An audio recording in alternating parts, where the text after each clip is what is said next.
Nunca se me va a borrar de la cabeza ese día. Mi hijo, mi único hijo, me llamó Carga y dijo que nomás vendría a verme el domingo para ahorrarse la lana del restaurante. Lo oí con estos oídos, no me lo contaron. Y lo peor es que estaba con su esposa, riéndose los dos, haciendo planes para sacarme de mi casa y vender lo único que tengo. Creían que ya me tenían bien agarrada, a la vieja, lista para firmarles cualquier cochinada de papel que me pusieran enfrente.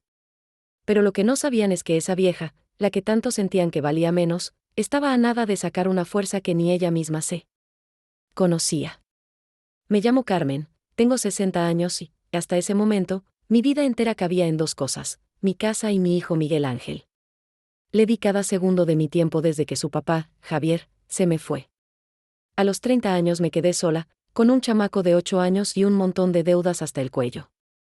Esa tarde de jueves, el teléfono sonó mientras yo andaba acomodando unas macetas de hierbabuena en el patio.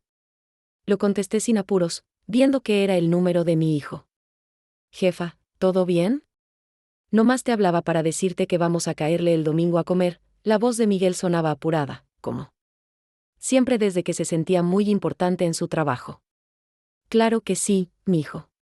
Les voy a hacer unas corundas con harto queso y crema, de esas que le encantan a Sofía, le contesté mientras le quitaba unas hojas secas a una de las macetas. Platicamos un poquito más de cosas sin chiste y colgamos. Dejé el teléfono en la mesita de afuera y me agaché para seguir con mis plantas. Fue en ese momento que me di cuenta de que la llamada no se había colgado bien. Ya iba a picarle al botón rojo para terminarla cuando oí otra vez la voz de mi hijo, pero ahora se oía lejos, como si le estuviera hablando a alguien más. Listo, ya le avisé. El domingo nos toca aguantar otra comida con sus pláticas que nunca se acaban. Se escuchó una risita de mujer. Era Sofía. ¿Y qué tal? Ya se puso a chillar de lo agradecida que está porque su hijito adorado la va a visitar. La voz de ella estaba llena de burla, de esa que cala. Como siempre, se emociona toda nomás de pensar que nos va a cocinar. Si supiera que es para ahorrarnos lo del restaurante. Me quedé tiesa, con el teléfono en la mano, y sentí como el corazón se me empezaba a acelerar con cada palabra que soltaban. ¿Y de la casa? ¿No te dijo nada?, preguntó Sofía. Todavía no, pero ya pronto voy a empezar a soltarle el rollo de que queremos invertir, que su casa cada día vale más, todo ese cuento que ya planeamos. Tiene que ser rápido, Miguel. Esa casa ahí por el centro de Morelia ya debe valer un dineral. Imagínate nomás. Cuando tengamos las escrituras, la vendemos y nos compramos algo mucho mejor. Tranquila, mi amor. La jefa confía tanto en mí que me firmaría hasta un cheque en blanco si se lo pido. Sentí que se me durmieron los dedos. La jefa, la vieja. La verdad, ya no veo la hora de quitarnos esta carga de encima. Tu mamá cada día está más lenta, más dependiente. Al rato va a necesitar que la cuiden. Y no vamos a ser nosotros, de eso puedes estar segura, contestó Miguel, y luego se rió. Bueno, ya me tengo que regresar a la chamba. El domingo empezamos a mover las cosas. Por fin se cortó la llamada. Me quedé ahí parada en el patio, con la maceta de hierbabuena olvidada en las manos. El sol de la tarde me daba en la cara, pero por dentro sentí un frío que no se me iba a quitar con nada. Mi único hijo, mi Miguel, el niño por el que me partí el lomo, al que le dediqué cada respiro. Después de que se murió Javier. Carga. Me había llamado Carga. Entré a la casa sintiéndome como un fantasma. Cada paso que daba me hundía más en lo que acababa de oír. Miré a mi alrededor, las paredes que yo misma pinté con tanto cuidado, los muebles que fui comprando de a poquito, ahorrando por años. Esta casa era mi logro, mi seguridad. Y ahora me daba cuenta de que también era lo que mi propio hijo quería robarme. Esa noche no pegué el ojo. Daba vueltas y vueltas en la cama, repitiendo la plática en mi cabeza una y otra vez. A lo mejor entendí mal, me decía a mí misma, a lo mejor era una broma pesada de ellos. Pero en el fondo de mi corazón, yo sabía que no. Las palabras habían sido demasiado claras, no había forma de equivocarse. A la mañana siguiente, todavía con la cabeza hecha un lío, le marqué a mi comadre Luisa, una abogada ya retirada que siempre fue mi paño de lágrimas en los momentos difíciles. Carmen, ¿estás segura de lo que oíste?, me preguntó después de que le solté toda la sopa, con la voz entrecortada. Segurísima, Luisa, era su voz. Hablaban de mí como si fuera un mueble viejo que les estorba. Pero la casa está a tu nombre, ¿verdad?, me dijo. Sí. Claro. La compré yo sola después de que Javier se fue. Ahorré cada centavo. Tuve que vender la senaduría que tanto trabajo me costó levantar. Entonces no pueden hacerte nada si tú no firmas, me aseguró Luisa, con esa voz firme que siempre me tranquilizaba. Pero lo que oíste es muy grave.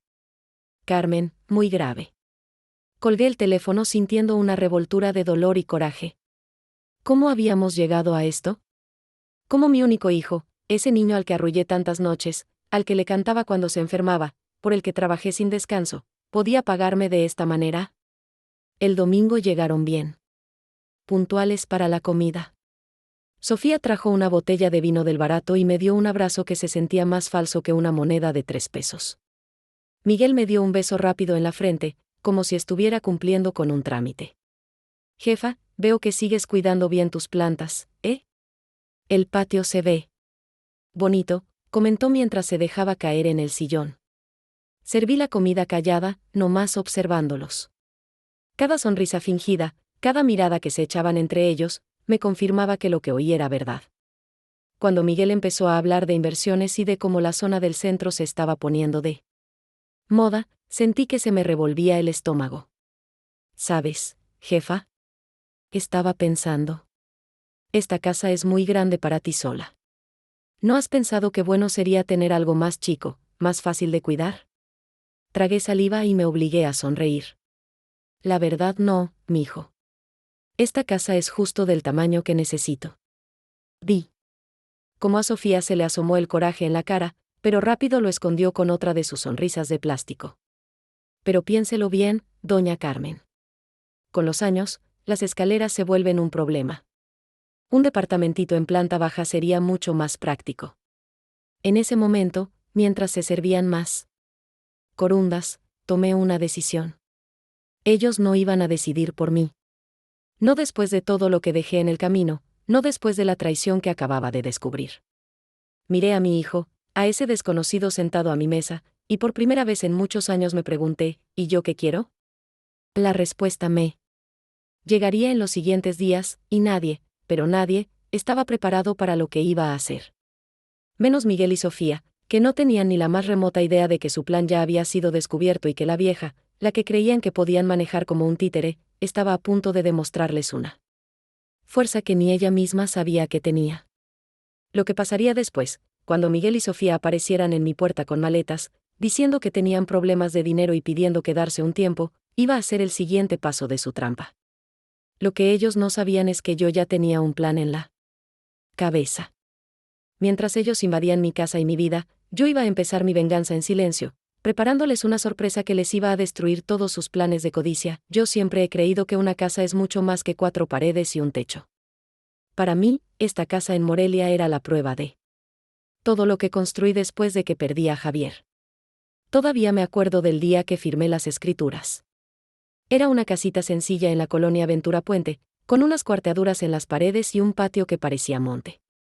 El señor de los bienes raíces trató de desanimarme, diciéndome que le iba a tener que meter mucha lana para arreglarla, pero yo vi otra cosa. Vi un refugio, un lugar para empezar de nuevo. Javier se murió cuando Miguel Ángel tenía apenas 8 años. Un choque en la carretera a Pátzcuaro le quitó a su papá y a mí, al hombre que había escogido para toda la vida. Nos quedamos solos, con deudas y sin saber qué íbamos a hacer. La casa donde vivíamos era rentada y pronto me di cuenta de que no me iba a alcanzar para seguir pagando con mi sueldo de secretaria. Fue entonces cuando empezó mi vida de sacrificios. Lo primero que hice fue poner una cenaduría en la cochera de la casa. La llamé la sazón de mamá. Empecé con un anafre y 2 mesitas. Por las noches, después de mi trabajo en la oficina, me ponía a hacer enchiladas, corundas y uchepos.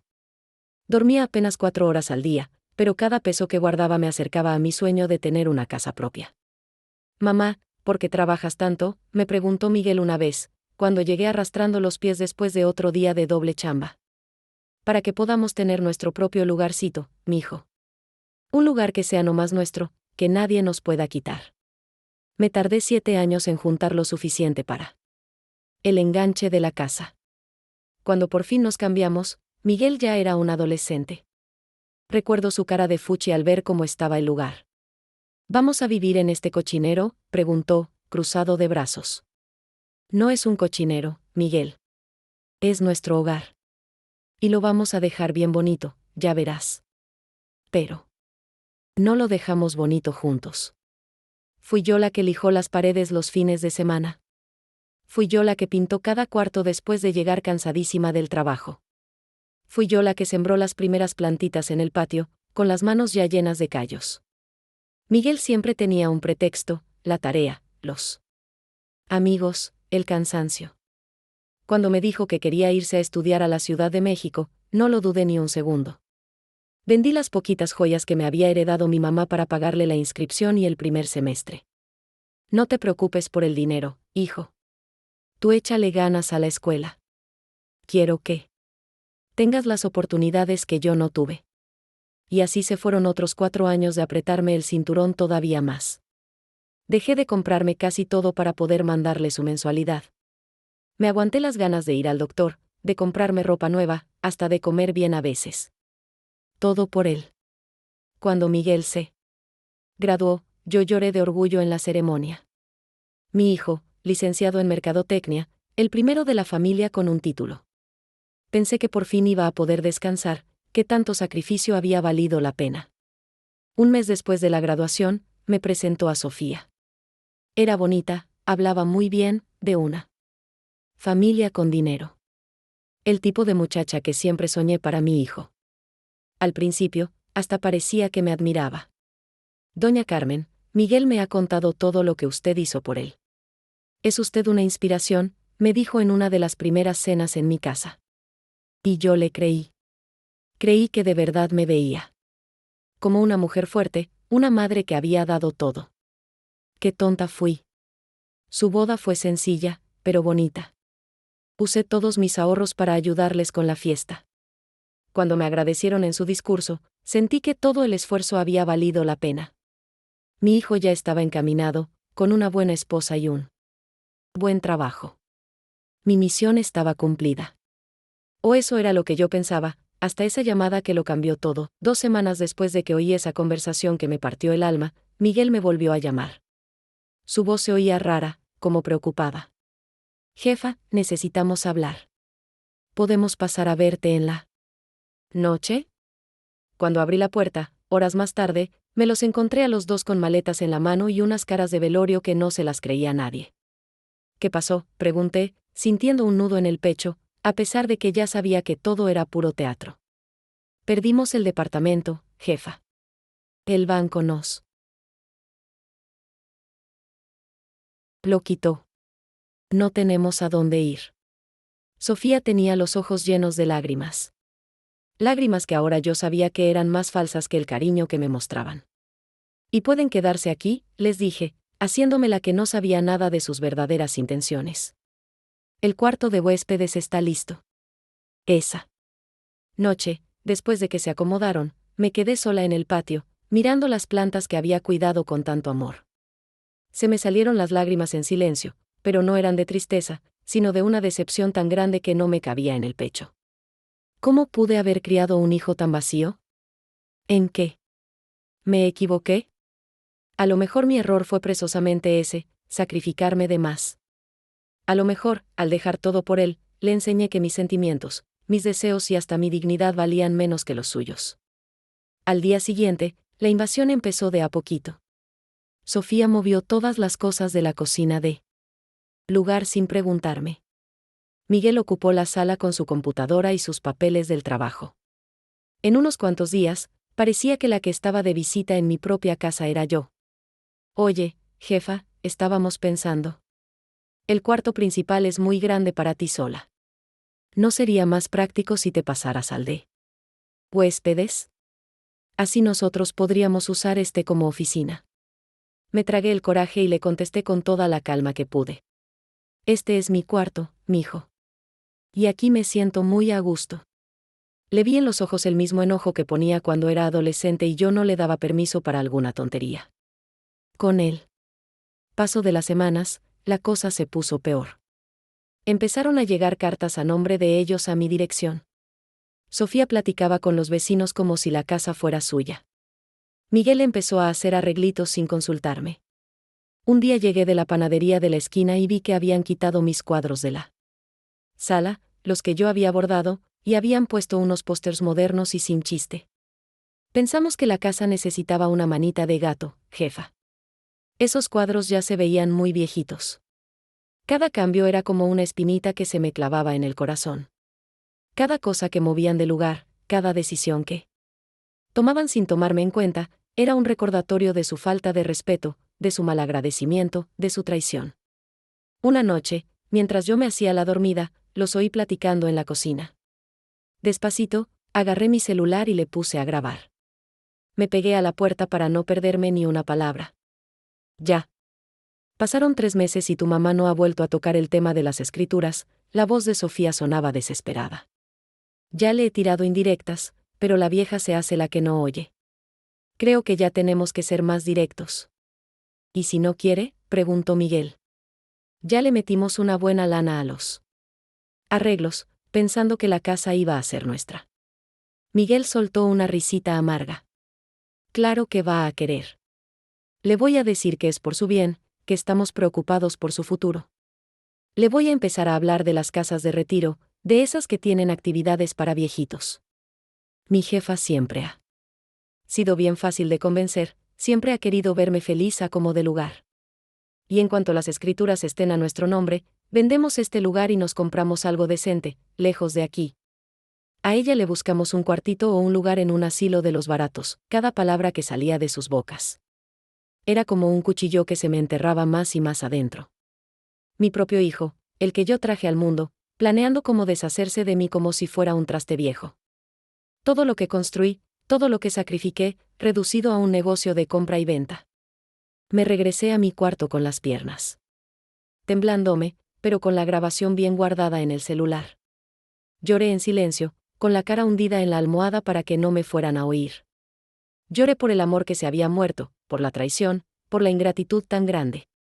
Pero mientras las lágrimas me corrían por la cara, algo nuevo empezó a crecer dentro de mí. Una decisión firme que nunca antes había sentido, una fuerza que no nacía del amor, sino del dolor, del coraje, del respeto por mí misma que, por fin, después de tantos años de poner a los demás primero, empezaba a salir. Ahí, en la oscuridad de mi cuarto, esa noche. Tomé una decisión. No me iban a usar, no me iban a desechar, no les iba a entregar el fruto de mi trabajo, el símbolo de mi libertad, a quienes no se lo merecían. Miguel y Sofía querían guerra, pues guerra iban a tener. Una guerra silenciosa, bien pensada y sin piedad, como nunca se imaginaron que su vieja manipulable sería capaz de pelear. A la mañana siguiente, me desperté con una claridad que no sentía desde hacía años. Me esperé a que Miguel y Sofía se fueran a sus trabajos y agarré el teléfono. Mi primera llamada fue para Luisa. Comadre, necesito tu ayuda como abogada, no como amiga, le dije sin rodeos. ¿Qué pasó, Carmen?, me contestó, preocupada. Tengo una grabación que necesitas oír. Nos vimos en el Café Michelena, ahí en el centro, a unas cuantas cuadras de mi casa. La cara de Luisa se fue poniendo dura como una piedra mientras escuchaba la porquería que habían dicho mi hijo y su mujer. Esto es serio, Carmen, muy serio, me dijo apenas terminó la grabación. Quiero saber qué puedo hacer legalmente. La casa es tuya, las escrituras están a tu nombre. Ellos no pueden hacer nada si tú no quieres. Y como están viviendo ahí de arrimados, tú puedes pedirles que se vayan cuando se te pegue la gana. ¿Y si la quisiera vender?, le pregunté. Luisa me miró con los ojos bien abiertos. ¿Venderla? ¿Estás segura? Tú amas esa casa. La amaba, la corregí. Ahora está manchada con recuerdos que prefiero olvidar. En los días que siguieron, mientras Miguel y Sofía seguían con su invasión, yo empecé a mover mis piezas. Primero, hablé con un señor de bienes raíces muy discreto que me recomendó Luisa. Quedamos en que llevaría gente a ver la casa cuando yo supiera que ellos no iban a estar La casa está en excelentes condiciones, doña Carmen. ¿Por dónde? Está y el tamaño, podemos pedir un muy buen precio, me dijo el señor después de revisarla toda. Yo nomás moví la cabeza, sintiendo una mezcla de tristeza y alivio. Una parte de mí sentía feo de dejar el hogar que me costó tanto sudor, pero otra parte ya quería sentir la libertad que esa venta me iba a dar. Mientras tanto, en la casa, yo seguía actuando mi papelito a la perfección. Dejé que se adueñaran de más y más espacio, que se creyeran que de verdad tenían poder sobre mí. Cuando Miguel por fin me sacó el tema de las escrituras, me hice la interesada. Ay, mijo, necesito pensarlo. Es una decisión muy importante. Claro, jefa, piénsalo con calma. Nosotros nomás queremos tu bien. Esa falsedad me daba un asco que ni se imaginan, pero le sonreí con toda la dulzura que pude fingir. Al día siguiente, a escondidas, empecé a separar mis cosas. Nada que se viera sospechoso, nomás mis papeles importantes, las fotos viejitas, los recuerditos que de verdad me importaban. Lo demás, decidí, se iba a quedar ahí, junto con los sueños rotos de toda una vida. Una semana después, recibí la llamada que estaba esperando. Había una oferta por la casa, y era más alta de lo que habíamos pedido. Una pareja joven que se había enamorado del patio que yo cuidé por tantos años. Quieren cerrar el trato lo más pronto posible, me informó el agente. Podemos firmar la próxima semana. Esa noche, Miguel volvió a sacar el tema de las escrituras en la cena. Jefa, creo que ya tuviste tiempo para pensar. Es una decisión que nos va a beneficiar a todos. Tienes razón, hijo. Ya tomé mi decisión. Le vi en los ojos un brillo de victoria. El mismo brillo que le veía cuando era niño y lograba convencerme de que le comprara un juguete caro. Qué bueno. ¿Podemos ir con el notario mañana mismo? Mañana no puedo, tengo un compromiso, pero te prometo que arreglamos esto muy pronto. Mi compromiso, claro, era ir a firmar la venta de la casa. Luisa me acompañó para darme apoyo y para que todo estuviera en orden. Cuando puse mi firma en el último papel, sentí que me quitaba un peso de encima. Era como si no solo me estuviera liberando de la casa, sino de tantos años de vivir para los demás. ¿Y ahora qué, Carmen?, me preguntó Luisa mientras salíamos de la notaría. Ahora empiezo mi nueva vida. Ya había rentado un departamentito en Pátzcuaro, a unas 2 horas de Morelia. En los días siguientes, mientras Miguel y Sofía estaban en el trabajo, fui llevando mis cosas personales en cajas, de a poquito. Contraté una mudanza para el último día, cuando yo ya estuviera lejos. La noche antes de irme, le di una última mirada a cada rincón de la casa. Toqué las paredes que pinté con tanto cariño. Me despedí en silencio del patio que fue mi refugio. No era solo una casa lo que estaba dejando. Era un pedazo completo de mi vida. A la mañana siguiente, dejé un sobre en la mesa de la cocina y me fui antes de que se despertaran. Adentro del sobre iba una copia del contrato de venta. Y una notita que nomás decía, sorpresa. Una carga hizo esto. Los nuevos dueños llegan en una semana. Búsquense otro lugar para vivir. Me subí al camión sintiéndome extrañamente tranquila. Por primera vez en muchísimos años, estaba haciendo algo solo para mí. No por Miguel, no por lo que los demás esperaran de mí, sino por mi propia dignidad. Cuando llegué a mi nuevo departamento, chiquito pero acogedor, apagué el celular. Sabía que me iban a llover llamadas llenas de furia en cuanto descubrieran lo que había hecho. Todavía no estaba lista para enfrentarlos. Todavía no. Pasé ese primer día acomodando mi nuevo hogar, poniendo mis poquitas cosas en los lugares que yo escogí. Una nueva vida, empezando de cero a los 60 años. Debería haber estado muerta de miedo, pero me sentía fuerte, decidida. 3 días después, por fin prendí el celular. Como me lo imaginaba, tenía muchísimas llamadas perdidas de Miguel y Sofía, y un montón de mensajes, cada uno más desesperado que el anterior. Jefa, ¿qué hiciste? Contesta el teléfono. Necesitamos hablar. Esto es una tontería. No puedes corrernos así. Tenemos derechos. Te vamos a demandar. El último mensaje, que habían mandado esa mañana. Tenía un tono diferente. Por favor, mamá, necesitamos hablar. Dime dónde estás. Respiré hondo y le marqué. Miguel. Mamá. ¿Dónde estás? ¿Qué significa esto? ¿Vendiste la casa sin decirnos nada? Sí, vendí mi casa.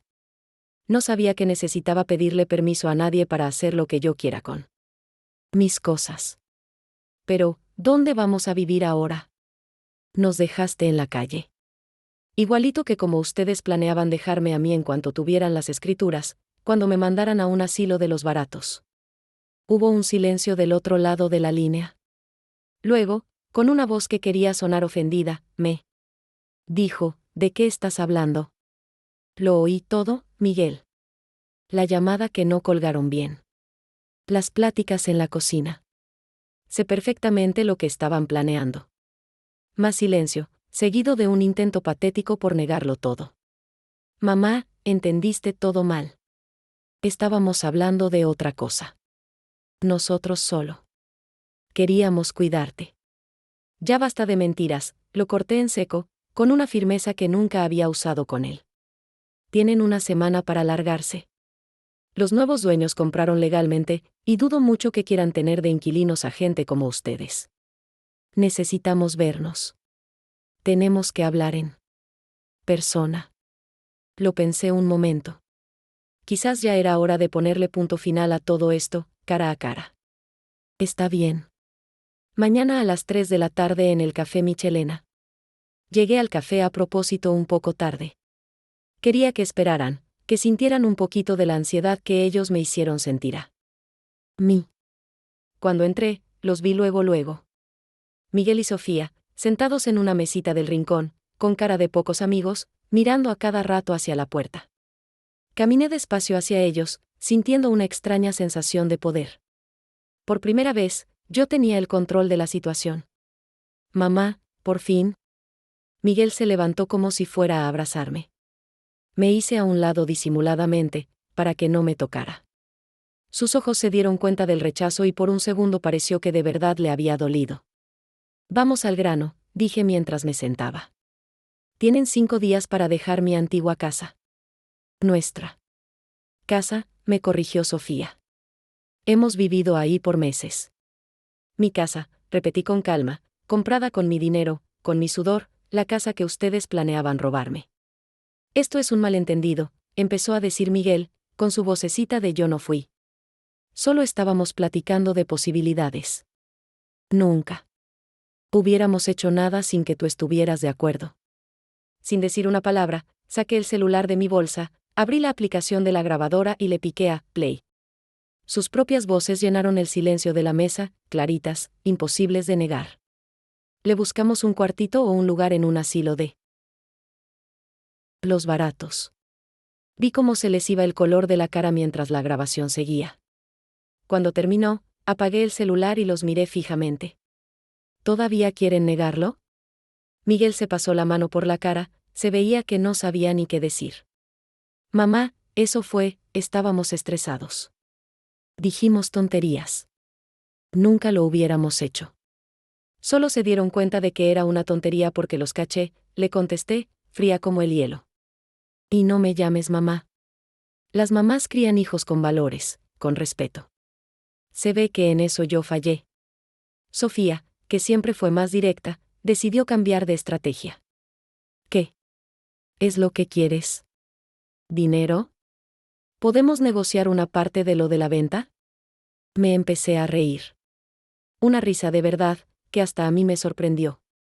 Ustedes de verdad no me conocen. Nunca me conocieron. No quiero nada de ustedes, más que distancia, punto. Carmen, por favor. Miguel intentó de nuevo, usando mi nombre por primera vez en años. Somos familia. La familia no planea meter a uno de los suyos en un asilo de mala muerte para quedarse con su casa. La familia no le llama a su madre, carga, o vieja manipulable.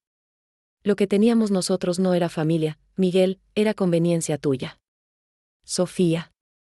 Ya sin paciencia, le pegó a la mesa. ¿Y qué va a pasar con nuestro dinero? Le invertimos a los arreglos, compramos muebles nuevos. Arreglos que yo nunca pedí, muebles que pusieron en lugar de los míos sin mi permiso. Tomen eso como la renta que nunca me pagaron. La discusión siguió por unos minutos más. Ellos trataban de todo, de hacerme sentir culpable, de chantajearme, hasta de amenazarme con que me iban a demandar. Pero yo me mantuve firme, como una roca. Cuando me di cuenta de que ya no más estábamos dando vueltas a lo mismo, me levanté. Esto se acabó. La casa se vendió. Legalmente. Tienen 5 días. Después de eso, los nuevos dueños pueden llamar a la policía y acusarlos de que se metieron a la fuerza. ¿Y a dónde vamos a ir?, preguntó Miguel, con la voz ya desesperada.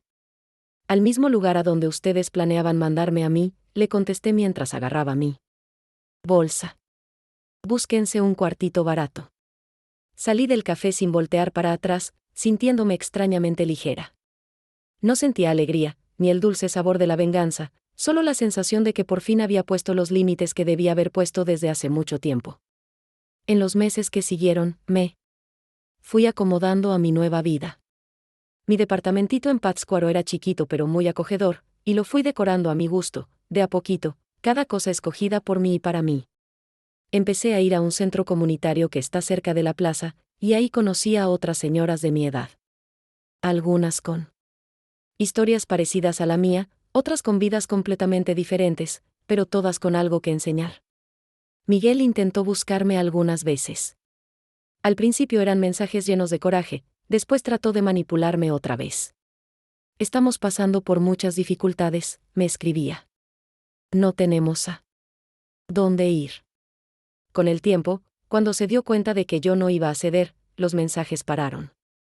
Por medio de Luisa me enteré de que se habían cambiado a un departamento chiquito en una colonia lejana, que Miguel había renunciado a su trabajo para poner un negocio que no le funcionó, y que Sofía lo había dejado poco después.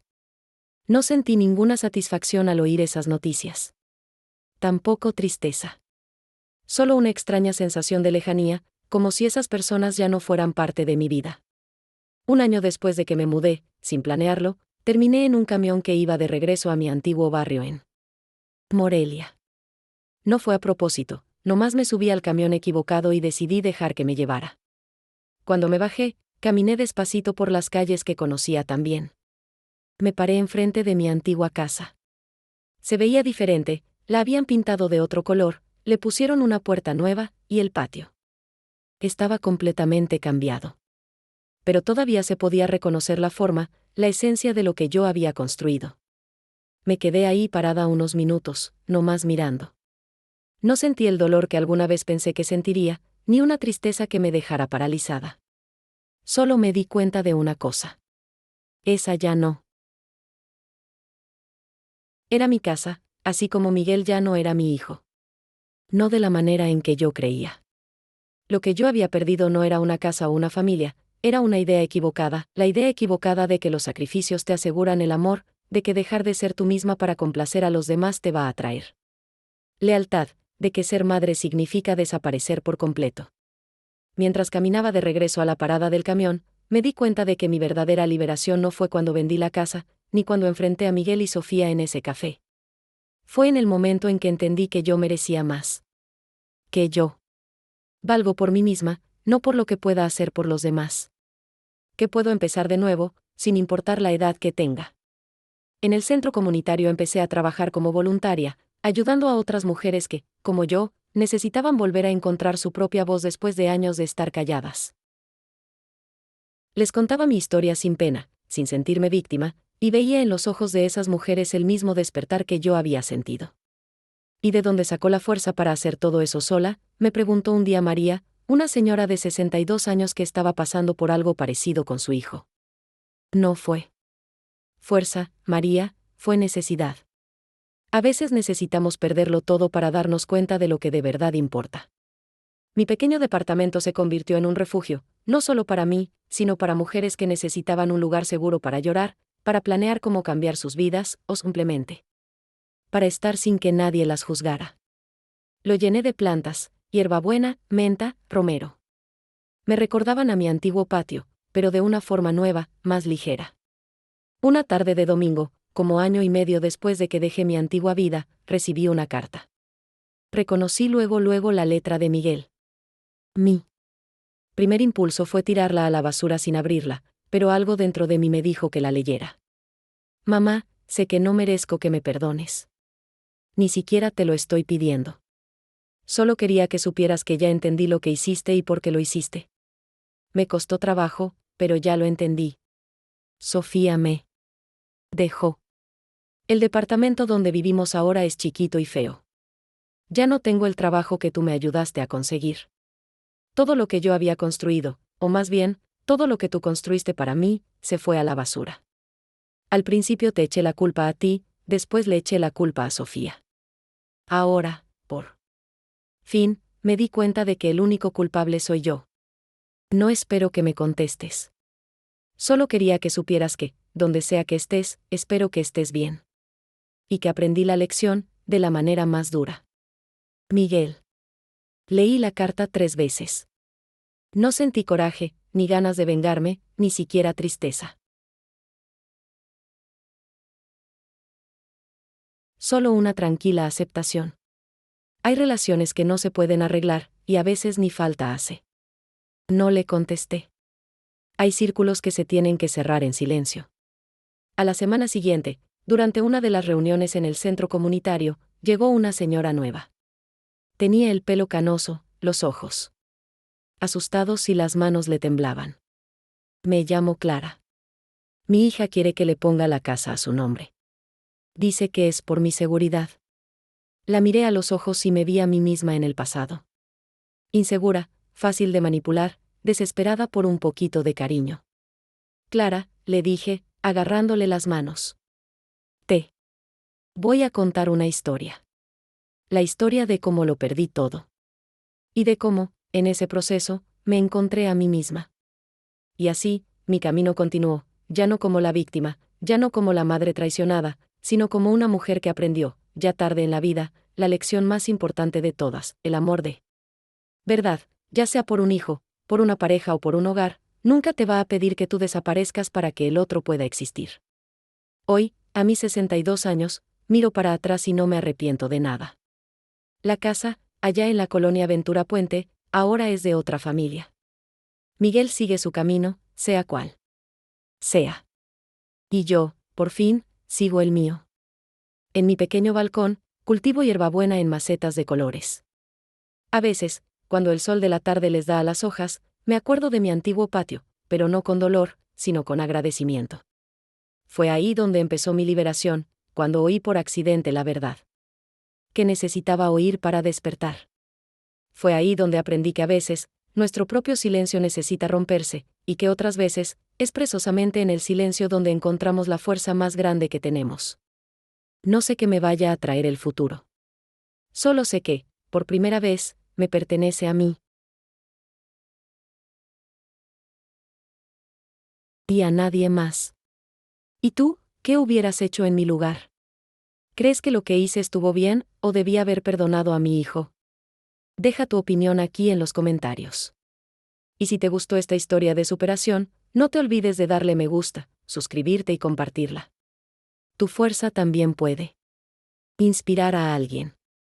La vida me había enseñado, a golpes, que la dignidad no es negociable. Durante años, creí que mi valor estaba en cuanto podía dar, en que tan buena madre, esposa o trabajadora era. Me pasé la vida sirviendo platos en mi senaduría, no solo de comida, sino de mi tiempo, mi energía, mis sueños. Todo para que a Miguel no le faltara nada. Pero en el proceso, la que se quedó vacía fui yo. El día que dejé esa casa, no solo dejé ladrillos y cemento, dejé a la antigua Carmen. La que agachaba la cabeza, la que justificaba las groserías, la que creía que el amor era aguantar. La nueva Carmen, la que llegó a Pátzcuaro con 2 maletas y un corazón remendado, estaba aprendiendo a decir no. Estaba aprendiendo a ponerse a sí misma primero, no por egoísmo, sino por supervivencia. Las primeras semanas fueron raras. El silencio de mi departamento a veces se sentía muy grande. Estaba acostumbrada al ruido, a las demandas, a vivir para alguien más. Tuve que aprender a estar conmigo misma, a disfrutar de mi propia compañía. Empecé a caminar por las mañanas alrededor del lago, a sentarme en la Plaza Vasco de Quiroga nomás a ver a la gente pasar, a comprarme un helado de pasta sin sentirme culpable. Pequeñas cosas que para otros son normales, pero que para mí eran actos de rebeldía. En el centro comunitario encontré un propósito. Escuchar a otras mujeres me hizo darme cuenta de que mi historia no era única. Éramos muchas las que habíamos amado de más y nos habíamos respetado de menos. Formamos un pequeño grupo, nos llamábamos Las Renacidas. Nos juntábamos a tejer, a tomar café y, sobre todo, a escucharnos. Nos convertimos en la familia que nosotras mismas escogimos, una familia basada en el apoyo y no en la obligación. Un día, una de las señoras del grupo, Estela, me dijo: Carmen, tú nos salvaste. Yo le sonreí y le contesté: no, Estela, nos salvamos juntas. Y era verdad. La fuerza que yo creía haber encontrado sola, en realidad se multiplicaba cada vez que la compartía. Cada vez que una de nosotras lograba ponerle un alto a un hijo abusivo, o salir de una relación violenta, o simplemente atreverse a hacer algo por sí misma por primera vez, todas sentíamos esa victoria como nuestra. La carta de Miguel no cambió nada de eso. Su arrepentimiento, si es que era sincero, llegaba demasiado tarde. El daño ya estaba hecho, y la confianza, una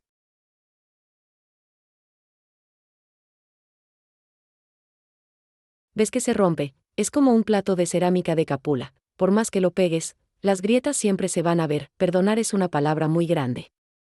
Quizás con el tiempo podría llegar a perdonarlo, no por él, sino por mí, para soltar ese último peso.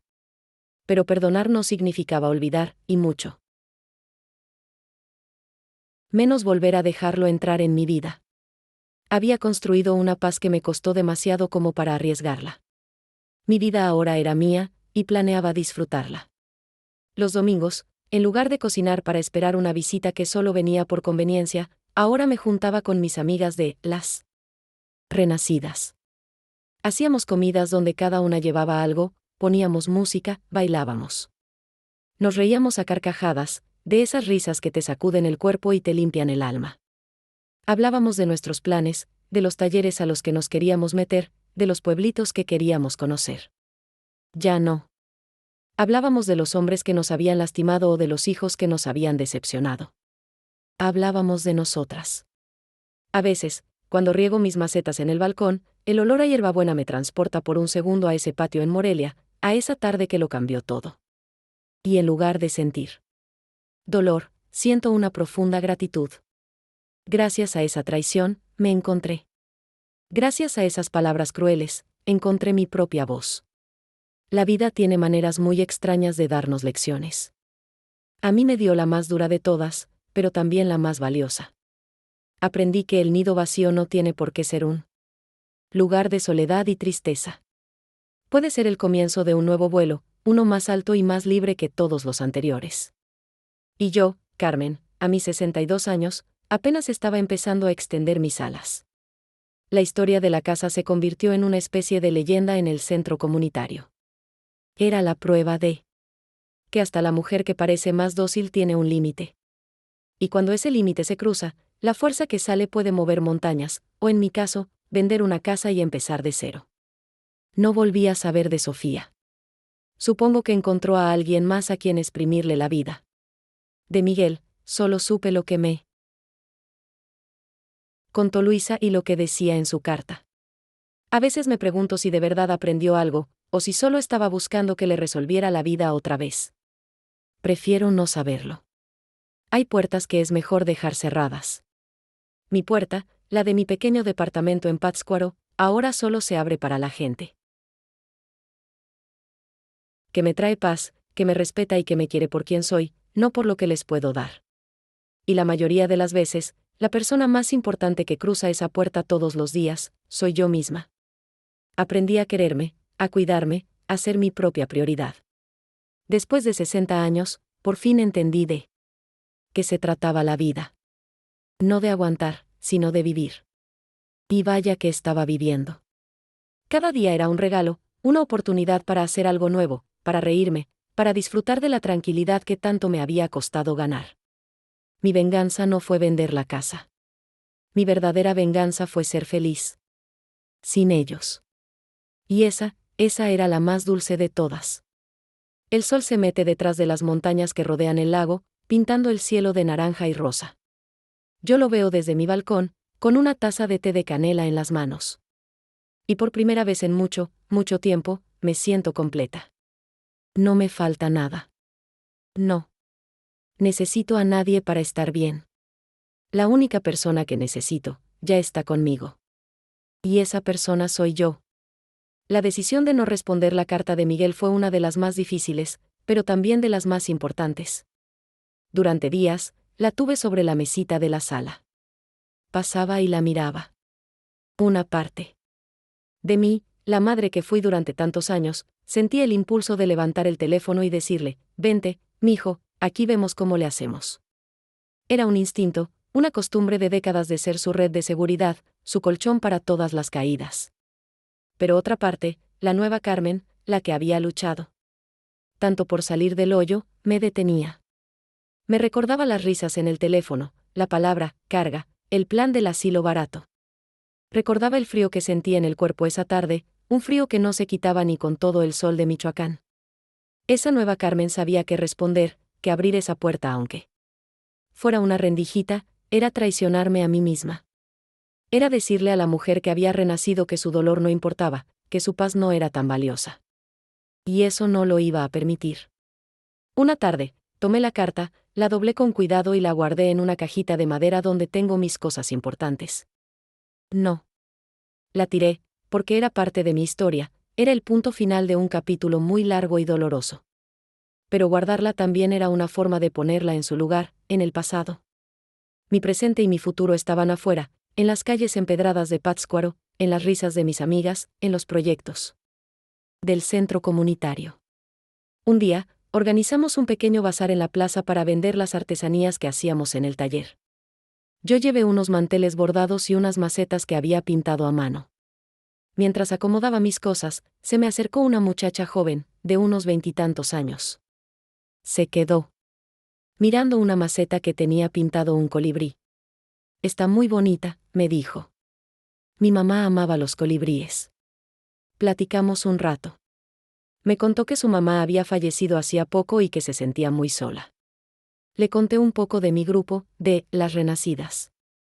Le dije que no tenía que estar sola, que a veces la familia que uno escoge es la que más nos cura. La muchacha, que se llamaba Isabel, empezó a ir al centro comunitario. Al principio era muy callada, no más escuchaba. Pero poco a poco, se fue abriendo. Nosotras, las viejas, como nos decíamos de cariño, la adoptamos como nuestra nieta. Le enseñamos a bordar, le compartimos nuestras recetas y sobre todo, le dimos el apapacho que necesitaba. Ver a Isabel florecer me llenó el corazón de una manera que no esperaba. Me di cuenta de que mi dolor no había sido en vano. Se había transformado en algo útil, en empatía, en la capacidad de entender el sufrimiento ajeno y ofrecer una mano. Ya no era solo la historia de mi traición, era la historia de mi sanación. Y esa historia, al compartirla, podía ayudar a otras a sanar también. Mi vida se llenó de pequeñas alegrías. El olor a pan recién hecho de la panadería de la esquina, el sonido de las campanas de la basílica, el sabor de un uchepo calientito comprado en el mercado. Aprendí a ver la belleza en lo sencillo, a disfrutar del momento sin preocuparme tanto por el mañana. Dejé de ser la mujer que vivía para los demás y me convertí en la mujer que vivía, simplemente. Y esa era una diferencia enorme. Ya no sentía ese nudo constante en el estómago, esa ansiedad de no saber qué nueva falta de respeto me esperaría al llegar a casa. Ahora, llegar a mi departamento era llegar a mi santuario, un lugar de paz donde la única que mandaba era yo. Un día, mientras estaba en el mercado, me pareció ver a Miguel a lo lejos. Era un hombre que se le parecía mucho, con la misma forma de caminar, un poco encorvado, como si cargara el peso del mundo. Por un instante, el corazón se me detuvo. Sentí un torbellino de emociones, miedo, coraje, hasta un poquito de lástima. Pero él. Hombre se dio la vuelta y vi que no era él. Solté el aire que no sabía que estaba conteniendo. Me di cuenta de que, aunque había cerrado la puerta, una parte de mí todavía vivía con el miedo de que un día se apareciera. Esa noche, hablé de eso con mis amigas en el grupo. Les conté el susto que me había llevado. Es normal, Carmen, me dijo Estela. Las heridas tardan en cerrar por completo. Lo importante es que, si un día de verdad se aparece, tú ya no eres la misma. Ya sabes lo que vales. Sus palabras me dieron mucha fuerza. Tenía razón. Si Miguel Ángel decidiera buscarme, se encontraría con otra mujer. Una mujer que ya no se dejaba pisotear, una mujer que había construido su propia felicidad y que no iba a dejar que nadie se la quitara. Esa idea me quitó el miedo y en su lugar me dejó una sensación de calma y seguridad. Yo estaba bien. Estaba a salvo. Y lo más importante, estaba en paz. Los años empezaron a pasar, tranquilos y serenos. Mi grupito de las renacidas creció. Ya no éramos 5, ahora éramos más de 20 mujeres de todas las edades, cada una con su propia historia de lucha y superación. El centro comunitario se convirtió en nuestro segundo hogar. Dábamos talleres, organizábamos eventos, nos apoyábamos en las buenas y en las malas. Me convertí en una especie de matriarca del grupo, la abuela que muchas de ellas nunca tuvieron o la madre que las escuchaba sin juzgar. Mi vida, que antes se sentía tan pequeña y limitada a las 4 paredes de mi casa y a las necesidades de mi hijo, ahora se sentía inmensa. Estaba llena de gente, de proyectos, de risas, de propósito. Nunca me volví a enamorar. No lo necesité. El amor que recibía de mis amigas y el amor que había aprendido a darme a mí misma eran más que suficientes. Descubrí que la soledad y estar sola son dos cosas muy diferentes. Yo estaba sola en mi casa, pero nunca más me sentí sola en la vida. A veces, en las noches, me siento en mi balcón a mirar las estrellas. Pienso en la Carmen de antes, la que se sentía una carga, la que lloraba en silencio. Y le mando un abrazo a través del tiempo. Le digo que no se preocupe, que todo va a estar bien. Que el dolor que siente ahora se va a convertir en la fuerza más grande que jamás haya conocido. Le digo que va a vender la casa, que se va a mudar a un lugar hermoso, que va a conocer a mujeres maravillosas y que, por fin, va a ser feliz. Y mientras miro el cielo estrellado sobre el lago de Pátzcuaro, sé que no le estoy mintiendo. Porque esa mujer del futuro, esa mujer fuerte y feliz, soy yo. Y mi historia, la historia de cómo renací de mis propias cenizas, apenas estaba comenzando. Cada día era una página en blanco, y yo era la única escritora. Y me aseguraría de que el resto del libro estuviera lleno de puras cosas buenas. Un invierno, Luisa, mi comadre, vino a visitarme a Pátzcuaro. Hacía tiempo que no la veía. Se quedó un fin de semana en mi departamento. Preparamos atole de grano, nos sentamos tapadas con un rebozo en el balcón y platicamos por horas, como en los viejos tiempos. En un momento, se quedó callada y luego me dijo, ¿sabes, comadre? El otro día me encontré a Miguel. Sentí como se me tensaban los hombros, pero no dije nada. Dejé que siguiera. Fue en el centro de Morelia. Anda trabajando de vendedor en una de esas tiendas de telefonía. Se le ve acabado, Carmen. Mucho más viejo. Me reconoció y se acercó a saludarme.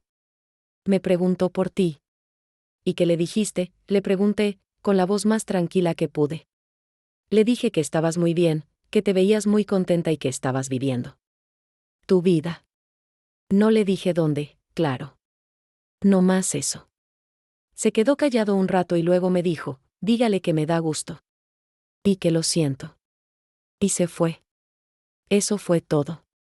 Nos quedamos en silencio un rato, mirando las luces del pueblo.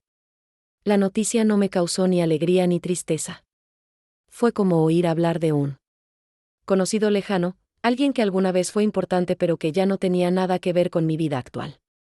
Hiciste bien, comadre. Gracias, fue lo único que dije. Esa noche, después de que Luisa se durmió, me quedé pensando en esa palabra, lo siento. ¿Cuántas veces en mi vida había esperado oírla de él? ¿Cuántas veces soñé con que se diera cuenta del daño que me había hecho?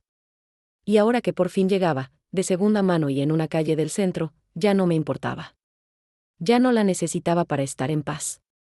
Mi paz ya no dependía de él, ni de su arrepentimiento, ni de nada que viniera de fuera. Mi paz la había construido yo, con mis propias manos, con mis lágrimas, con mis risas y con la ayuda de mis nuevas amigas. Era una paz sólida, a prueba de tormentas. Al día siguiente, llevé a Luisa a la isla de Janitzio. Subimos hasta la estatua de Morelos. Desde arriba, la vista del lago. Era impresionante. El agua brillaba con el sol y las lanchitas de los pescadores parecían pequeños puntos blancos.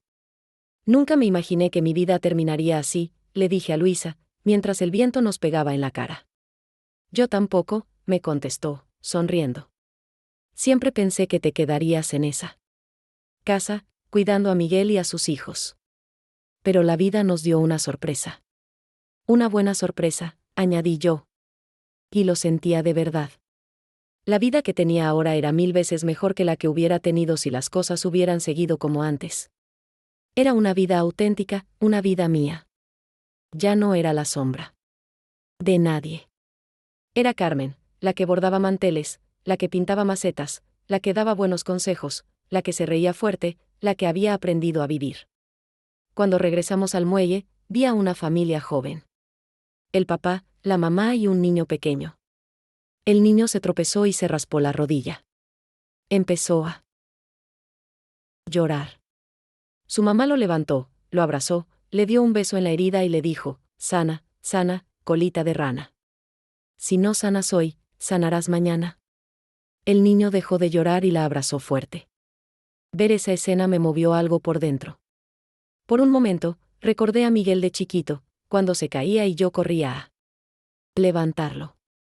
Recordé el amor inmenso que sentía por él, un amor que me llevó a sacrificarlo todo.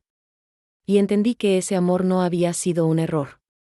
El error fue no darme cuenta de que yo también merecía que alguien me levantara cuando me caía, que me diera un beso en las heridas y me dijera que todo iba a estar bien. Y como nadie más lo hizo, tuve que aprender a hacerlo yo misma. Esa fue la lección final. Tenía que ser mi propia madre, mi propia salvadora. Tenía que sanar mis propias heridas. Y lo estaba logrando. Despedí a Luisa en la terminal de autobuses. Nos dimos un abrazo largo y fuerte. No te pierdas tanto, comadre, le dije. Tú tampoco, Carmen. Y sigue así de feliz. Te lo mereces más que nadie. Mientras la veía irse en el camión, sentí una gratitud inmensa por la vida. Por lo bueno y por lo malo. Por Javier, que me dio a mi hijo y años de felicidad. Por Miguel, que con su traición me obligó a despertar. Por Luisa, que nunca me dejó sola. Por mis amigas de Las Renacidas, que me enseñaron el verdadero significado de la hermandad. Y por mí, por la mujer que fui y por la mujer en la que me había convertido. Regresé a mi departamento caminando despacio, saboreando el aire fresco de la tarde. Entré a mi casa, mi refugio. Puse agua a calentar para un té. Me senté en mi sillón favorito, el que compré en una tiendita de artesanías, y miré a mi alrededor. Cada objeto en esa pequeña sala tenía una historia que yo había elegido. La foto de mis padres en la pared. El rebozo de colores que me regaló Estela. La maceta del colibrí que Isabel me devolvió un día, llena con una hermosa flor. Mi vida ya no era una casa grande y medio vacía en Morelia. Mi vida era ese pequeño espacio lleno de amor, de recuerdos bonitos y de promesas de futuro. El teléfono sonó. Era María, una de mis amigas del grupo. Carmen, ¿vas a venir mañana a la clase de baile? La maestra va a enseñar a bailar danzón. Me reí. ¿Yo, bailando danzón? A mis años. Ándale, no te hagas la vieja.